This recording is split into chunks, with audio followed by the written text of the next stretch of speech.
नमस्कार. आज मी तुम्हाला कोणताही आध्यात्मिक ग्रंथ सांगणार नाहीये, कोणतीही आध्यात्मिक स्टोरी सांगणार नाहीये, तर हे एक मोबाईलच्या गेम बद्दल मी तुम्हाला सांगणार आहे. मी तसा मोस्टली गेम खेळत नाही, पण हा गेम खेळल्यामुळे मला आयुष्याचा एक मोठा धडा मिळाला. मला वाटलं तुम्हाला पण शेअर करायला पाहिजे, त्यामुळे हा व्हिडिओ बनवते मी. तर तुम्ही ह्या गेम मध्ये बघू शकता की बऱ्याच गोष्टींना अडकलेल्या आहेत, एकामेकात गुंता आहे. जसं आपल्या आयुष्यामध्ये पण आपण अडकलेलो असतो, आपल्या करिअरमध्ये, आपल्या रिलेशनशिपमध्ये, बाकीच्या गोष्टींमध्ये, है ना. पण आपण काय करतो ना, पुढचं पाऊल घेत नाही किंवा थांबतो, अडकतो तिकडे. आणि त्यामुळे प्रॉब्लेम काय होतो की आपण स्टक फील करतो. ओके, गोष्टी मनासारख्या होत नाहीये, घडत नाहीये आणि मार्गच सापडत नाहीये. Okay, you think about problem. तुम्ही छोटे छोटे जे मार्ग आहे ते तुम्ही विसरून जाता, म्हणजे ते तुम्ही बघत नाही. कारण अशा वेळेला कसं असतं माहितीये का, आयुष्य म्हणजे मला असंच वाटतं की एक एक पाऊल पुढे चला. खूप मोठं ध्येय बनवून खूप मोठ्या ध्येयाच्या मागे न पळता लेट्स डू, है ना, छोटे छोटे एफर्ट. आणि त्याच्यासाठी पण तुम्हाला थँकफुल राहायला पाहिजे. तुम्हाला नाही माहिती जे छोटी छोटी पावलं तुम्हाला कुठपर्यंत घेऊन जाणार आहेत. बरोबर. जसं तुम्ही आता मी स्क्रीनवरती दाखवते तुम्हाला की ह्या गेम मध्ये तुम्ही बघू शकता सगळीकडनं मार्ग बंद आहे. सगळे एका दुसऱ्यात अडकले, म्हणजे हे झालं की मग हे पुढे जाणार, हे झालं की मग हे पुढे जाणार. पण तसं नाहीये. ओके, तुम्ही छोटे छोटे स्टेप घ्या, तो गुंता आपोआप आपोआप सुटत जाईल, आपोआप मार्ग मोकळे होत जातील, आपोआप पुढचा मार्ग तुम्हाला मिळेल. ओके, तर ह्या गेमनी मला हे खूप क्लिअरिटीने कळलं आणि मला वाटतं तुम्हाला पण नक्की शेअर करायला पाहिजे ह्या गोष्टी. ओके, आणि त्याशिवाय अजून एक मला ह्या गोष्टीवरनं एक स्टोरी आठवते. ठीक आहे, की एक माणूस आहे जो जंगलात अडकलाय, भटकलाय. ठीक आहे, त्यावेळेला त्याच्याकडे गुगल मॅप पण नाहीये, त्यावेळेला त्याच्याकडे विचारपूस करायला कोण नाही. संध्याकाळ होत चालली आहे. ओके, खूप डिफिकल्ट सिच्युएशन आहे आणि आता त्याला सुचत नाहीये. ओके, आणि समोर 4 रास्ते दिसतात. आता त्याला सुचत नाहीये की कुठला मार्ग निवडू. ठीक आहे, त्याला वाटतंय पहिला मार्ग निवडला आणि मग नंतर त्याला वाटतं नाही, मी अजून मोठ्या प्रॉब्लेम मध्ये फसलो किंवा अजून काही झालं तर, वेगळंच काही निघालं तर त्याला सुचत नाहीये कुठला मार्ग निवडू मी. ठीक आहे, तर आपण पण असंच करतो ना, ओव्हर थिंकिंग करत बसतो, त्या सिच्युएशन बद्दल विचार करतो. तुम्ही पटकन निर्णय घेऊन पुढे नाही जात. ओके, त्यामुळे काय होतं, लाईफ स्टक होते, गोष्टी अडकतात कारण पुढचा मार्गच भेटत नाही. ठीक आहे, तर अशा वेळेला आपल्याला काय करायला पाहिजे, तुम्हाला जो मार्ग दिसतोय intuitively just connect with yourself आणि इंट्युशन बघा तुम्हाला देव काय म्हणतात. कारण ना काय होतं माहितीये, जेव्हा आपण अडकलेलो असतो ना, एक छोटासा आवाज आतून येतो, तो आपल्या अंतर्मनाचा असतो किंवा आपल्या सिक्स सेन्सचा असतो किंवा आपल्या देवाचा असतो. ठीक आहे, आपण तोपर्यंत पोहोचत नाही ना, आपण ओव्हर थिंकिंग करतो, कॉन्शियस माइंड जागा करतो, त्यामुळे आपल्याला उत्तर भेटत नाही, आपल्याला वाटतं आपण अडकलो.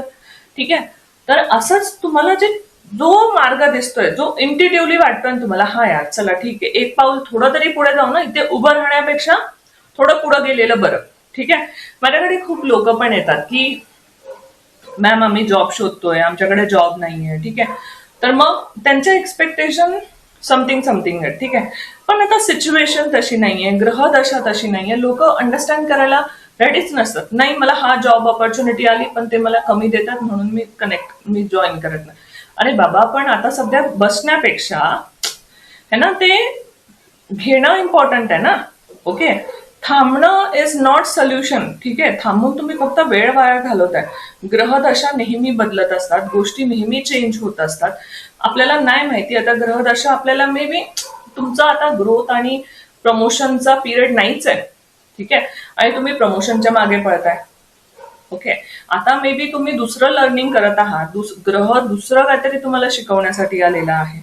ठीक आहे, आणि तुम्ही वेळ वाया घालवताय की नाही, मला प्रमोशन भेटत नाहीये म्हणून मी जॉब सोडून दिला किंवा म्हणून मी दुसरा जॉब ऍक्सेप्ट करत नाही, बिकॉज माझी एक्सपेक्टेशन ही आहे.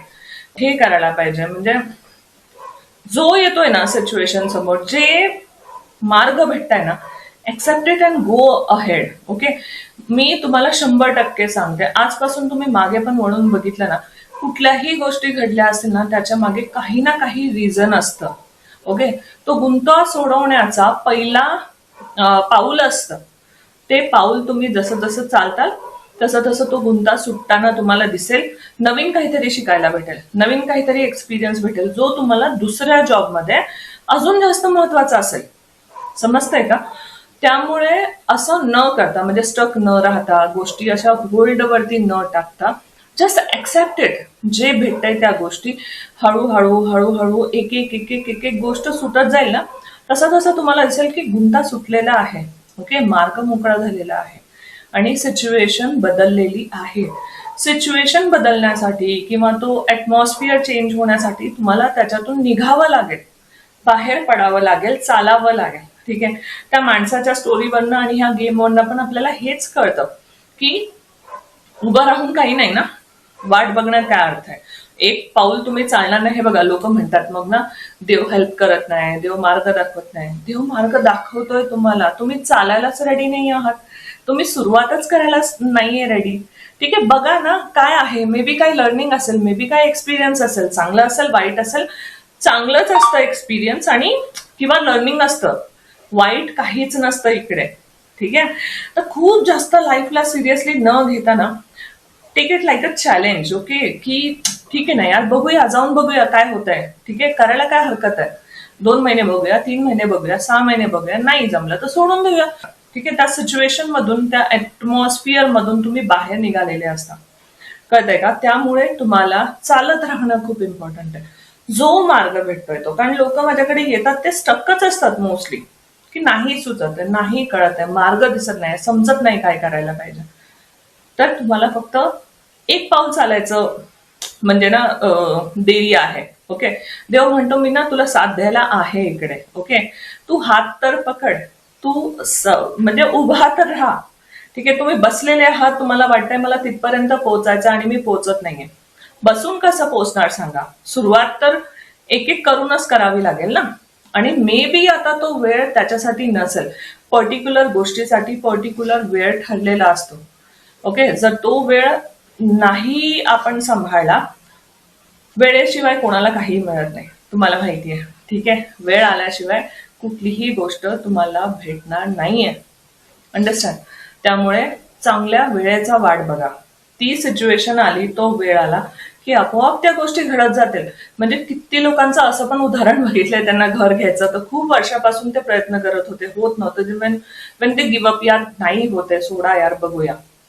ठीक आहे, आणि अचानक इतकी चांगली डील आली, अचानक बँकेचं काम झालं, अचानक सगळं काही झालं आणि आम्ही गाडी घेतली, आम्ही घर घेतलं. ह्या गोष्टी खूप लोकांच्या ऐकतात, कारण ती ग्रहदशा तशी होते. ग्रहदशा आली की तुम्हाला कोणी थांबवू शकत नाही. कळलं का? पण आता सध्यासाठी तुमच्यासाठी इम्पॉर्टंट आहे, जो मार्ग भेटतो त्या मार्गाने पुढे जावा. ठीक आहे, प्रयत्न करत चला ना, हरकत नाहीये. ठीक आहे, डेस्पिरेशन मध्ये राहू नका. जेव्हा तुम्ही डेस्पिरेशन जोडता ना, की हेच पाहिजे, असंच पाहिजे, ते म्हणतात ना की मन का हुआ तो अच्छा, नहीं हुआ तो और भी अच्छा, म्हणजे ते वरच्याच्या मनासारखं होत आहे. ओके, अशाच प्रकारे आपल्याला हे लक्षात ठेवायला पाहिजे की शो मस्ट गो ऑन. ठीक आहे, थांबायचं नाहीये इकडे. खूप लिमिटेड पिरियड भेटला आहे आपल्याला, आपल्याकडे खूप लर्निंग आहे, आपल्याला नाही माहिती आपले लर्निंग काय काय आहे. ठीक आहे, पण थांबला की ते स्टक होणार, हा जन्म वाया जाणार.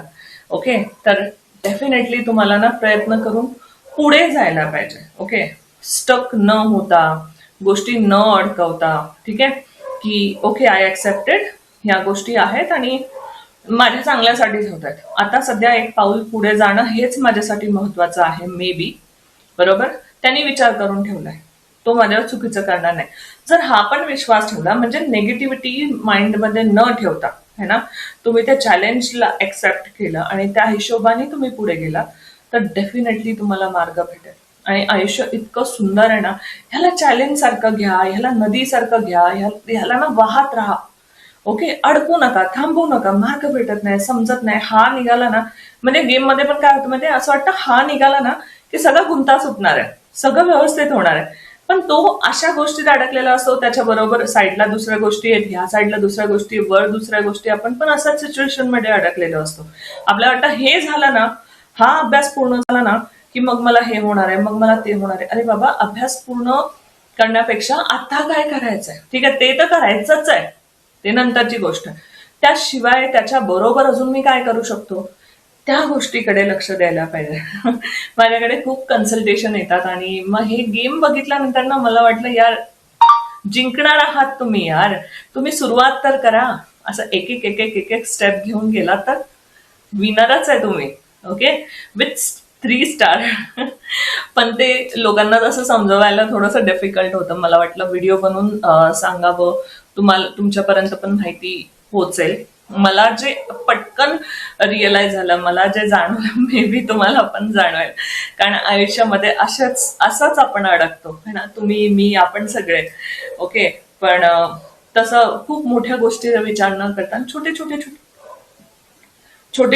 छोटे जे पावलं आपण उचलू शकतो ते उचलून पुढे जाणं इम्पॉर्टंट आहे. आपोआप तो गुंता कधी निघणार आहे, त्या गोष्टी कधी घडणार आहेत, तुम्हाला कळणार पण नाही. सुपर हार्ड लेवल पण तुम्ही खूप इझिली पार करताल. ओके, पण त्याच्यासाठी तुमचा पेशन्स पाहिजे आणि स्टेप बाय स्टेप एक एक पावलं पुढे चालायला पाहिजे. ओके, आणि विश्वास पाहिजे वरच्या वरती. बस आपोआप तुम्ही बघताल की लाईफ इतकं सुंदर होणार आहे, इतकं सुंदर होणार आहे, आणि तुम्हाला वाटेल यार तो स्टेप नसता घेतला ना, आज इकडे नसतो पोहोचलो है ना. एक छोटासा स्टेप ना आपल्याला आपल्या डेस्टिनी पर्यंत पोहोचवतो, मार्ग बदलतो. ओके, की तुम्ही असं चालला, तुम्ही डिसाईड केलं यार मला ह्या बाजूला जाऊन बघायचंय, कोशिश तर करूया, ट्राय तर करूया, मला इंट्युटिव्हली वाटतंय मला इकडे जायला पाहिजे. So why not go and try it. Okay, कारण मे बी हा तुमचा लाईफ चेंजिंग है ना डिसिजन असेल. ओके, किंवा काहीतरी लर्निंग असेल, चुकणार नाही आहात. आणि take responsibility of your own decision. ठीक आहे, स्वतःच्या डिसिजनचं स्वतः रिस्पॉन्सिबिलिटी घ्या. मी डिसिजन घेतला है ना, ते 3 इडियट मध्ये नाही का म्हणतात की थोडे पैसे कमी असतील, गाडी छोटी असेल, पण मी खुश असेल की मी माझ्या मनासारखं वागलो, मी माझ्या मनाचं केलं. राईट, तर हे हॅपीनेस लोक आजकाल ना थोडेसे विसरत चालली आहे. ह्या कॉम्पिटिशनच्या जगात ना जायचंय पुढे जायचं, हे करायचं ते करायचं. अरे बाबा, तुझं सुकून कशात आहे, तुझं सॅटिस्फॅक्शन कशात आहे, तुझं आताचं नेक्स्ट पाऊल काय लिहिलंय डेस्टिनीने ते बघ ना. कळलं, त्याच्याबरोबर कॉम्पिटिशन करून काय अर्थ नाहीये ना, किंवा कोणाबरोबरही. अंडरस्टँड. सो हे आपल्याला कळायला पाहिजे की आपण सगळेच एका जर्नीमध्ये आहोत आणि सगळेच एक एक्झाम द्यायला आलेलो आहोत. पण इकडे कसं आहे, प्रत्येक जण एक्झाम द्यायला आले, पण प्रत्येकाचा क्वेश्चन पेपर वेगळा आहे, त्यामुळे प्रत्येकाचं आन्सर पण वेगळं वेगळं असेल. ठीक आहे, तुमच्या आयुष्यामध्ये जे छोटे छोटे मार्ग तुम्हाला भेटतायत ना, एक एक पावलं पुढे जाण्यासाठी, just go, don't stop. Okay, आणि बघताल तुम्ही लाईफ खूप ब्युटिफुल असेल तुमची. ओके, आय होप तुम्हाला व्हिडिओ कळाला असेल आणि आवडला असेल. असेच मोटिवेशनल व्हिडिओ बघण्यासाठी आणि ऍस्ट्रोलॉजी, न्यूमरोलॉजी आणि पास्ट लाईफ रिग्रेशन थेरपी बद्दल माहिती पूर्ण व्हिडिओ बघण्यासाठी माझ्या व्हिडिओला लाईक करा, शेअर करा, सबस्क्राईब करा आणि माझ्याशी कनेक्ट राहा. नमस्कार.